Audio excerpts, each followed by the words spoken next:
Hello' everyone, কি খবৰ? এয়া আজি আমি সন্ধিয়া অলপ বাহিৰলৈ ওলাই আহিলোঁ। গাইজ কতনো ঘৰত থাকিব ন, সেইকাৰণে ভাবিলোঁ এপাক বাহিৰলৈ ওলাই যাওঁ।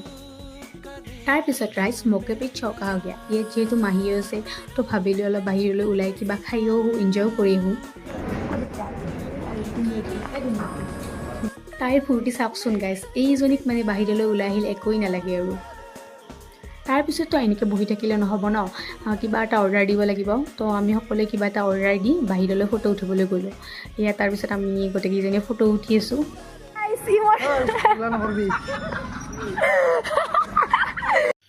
গাইজ আমাৰ ইহঁতক চাওকচোন, ইহঁতৰ মানে সৰু কাল আৰু ঘূৰি আহিছে। এক চে এক বৰাবৰ, ইহঁতে মানে ইমান এনজয় কৰি আছে। এয়া আহি গ'ল আমাৰ খাদ্য। এইবাৰ খাওঁ আমি, খাই লৈ দুটামান আৰু ফটো উঠিম, তাৰপিছত হৈ যাব আৰু।